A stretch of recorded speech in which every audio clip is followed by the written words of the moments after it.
Hello everyone, welcome to EduTap. So in today's JAF Foundation series, we'll be discussing the topic goods as collateral.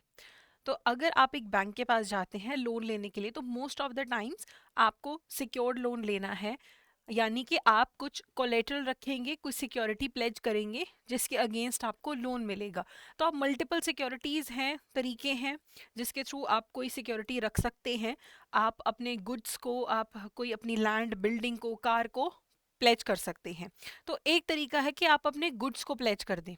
अगर आपकी कोई factory है, आप कोई ऐसा बिजनेस करते हैं जहाँ पे कोई गुड्स मैन्युफैक्चर होते हैं, आप उस स्टॉक को भी एज कोलेटरल रख सकते हैं लोन सिक्योर करने के लिए।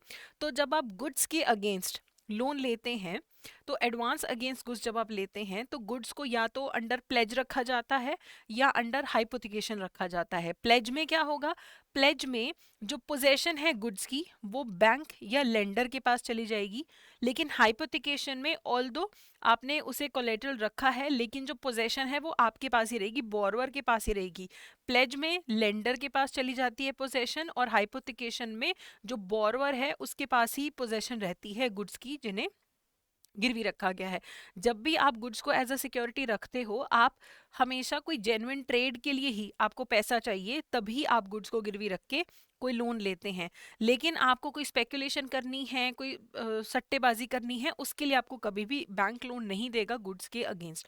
अब मैंने, मान लो ये मेरे गुड्स हैं, इन्हें मैं बैंक के पास गिरवी रखना चाहती हूँ। Now what is the value of these goods? ये डिसाइड कैसे होगा कि वैल्यू क्या है गुड्स की? तो देखी जाएगी दो चीजें। एक तो क्वांटिटी कितनी है, एक इनका प्राइस कितना है।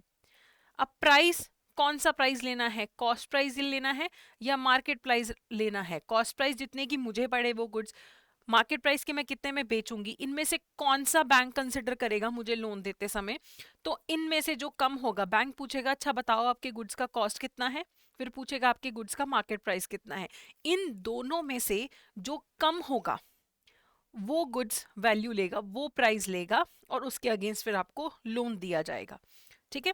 फिर अब गुड्स को जब आप रखते हैं, बैंक के पास गिरवी रखते हैं, तो टाइटल टू गुड्स की बात यहाँ पे आती है कि क्या आपके पास टाइटल है। कैसे साबित होगा कि टाइटल जो गुड्स का है, जो ओनरशिप है, आपके पास है?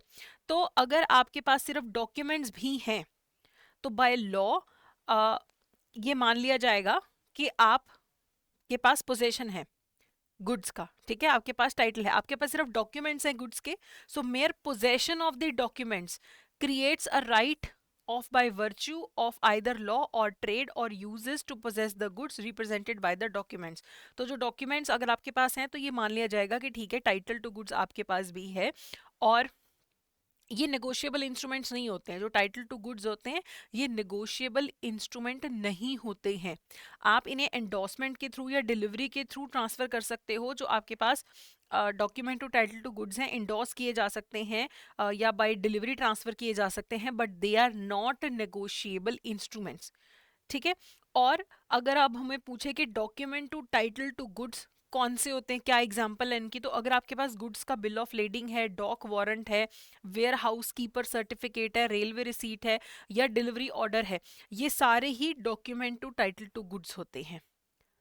ठीक है। लेकिन वेयर हाउस कीपर की नॉन ट्रांसफरेबल रिसीट जो होती है वो document to title to goods नहीं होता। वेयर हाउस कीपर सर्टिफिकेट होता है। Warehouse keepers non transferable जो रिसीट्स होती हैं वो सिर्फ एविडेंस होती है कि ठीक है गुड्स वेयर हाउस में पड़े हुए हैं, लेकिन वो document to title to goods नहीं होता। अब गुड्स होते हैं, आप उन्हीं को आप गिरवी रख सकते हो जो पेरिशेबल नहीं है। आप ऐसे अब कोई ऐसी फसल नहीं रख सकते हो बैंक के पास गिरवी कि जो महीने में खराब हो जाएगी, बैंक उसको नहीं रखेगा, उसकी तो वैल्यू खत्म हो जाएगी। तो कई बार क्या होता है, कुछ आप ऐसी चीजें गिरवी रखने की कोशिश करते हो जिन्हें बैंक अपनी पोजेशन में लेना उसके लिए मुश्किल होता है। अब आप मान लो कि आपने अपनी फैक्ट्री में आपके 1000 साइकिल पड़े हैं, आप साइकिल मैन्युफैक्चर करते हो, आप वो 1000 साइकिल का जो स्टॉक है उसे कोलेटरल रख के लोन लेना चाहते हो। अब बैंक उनको अपनी पोजीशन में कैसे लेगा? बैंक का अलग से खर्चा बढ़ेगा, वेयर हाउस में रखना, उसकी रख रखाव करना। तो कई बार बैंक अलाउ कर देते हैं ट्रस्ट रिसीट। ट्रस्ट रिसीट में क्या होगा कि प्लेज में नॉर्मली होना चाहिए कि बैंक के पास पोजेशन ट्रांसफर होनी चाहिए, लेकिन बैंक ट्रस्ट रिसीट में ऐसे कर देगा कि ठीक है, बैंक को आप, जैसे मैंने लोन लेना है तो मैं बैंक को एक ट्रस्ट रिसीट बना के दे दूंगी। ये एक लीगल डॉक्यूमेंट होगा जिसमें ये बोला जाएगा कि चाहे फिजिकल पोजेशन मेरे पास ही रह रही है, लेकिन वो जो मेरे पास फिजिकल पोजेशन है वो मैंने बैंक के ट्रस्ट में अपने पास रखी हुई है।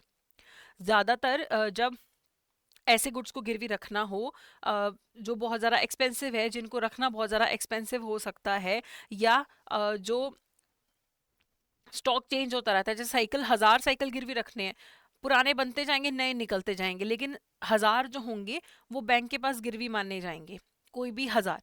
तो इसमें क्या है, बैंक रादर के अपने पास रखे मुझे अलाउ कर देगा कि तुम अपने पास रखो लेकिन ट्रस्ट रिसीट दे दो। उसका मतलब ये होगा कि चाहे मेरे पास ही पड़ा है जो सामान है, लेकिन मैंने बैंक के ट्रस्ट में अपने पास रखा हुआ है। तो अंडरलाइन जो एसेट्स का जो टाइटल है वो लेंडर के पास रहेगा, लेकिन मेरे पास टाइटल फुली कब वापस आएगा, जब मैं सारा लोन वापस कर दूंगी। तो काफी बार एक्सपेंसिव गुड्स होते हैं, इन्वेंट्री होती है, तो ट्रस्ट रिसीट दे दी जाती है। अब ट्रस्ट रिसीट का फायदा क्या है, मान लो मेरी कंपनी कल वाइंड अप होने वाली है, ठीक है, इंसॉल्वेंसी, बैंकरप्सी डिक्लेयर होगी, तो अब जब वाइंड अप होते हैं ना तो एक लिक्विडेटर असाइन होगा मेरी कंपनी को। अब वो लिक्विडेटर क्या करेगा, मेरी सारी एसेट्स बेचेगा और मेरी सारी जो लाइबिलिटी है उसे पूरा करने की कोशिश करेगा।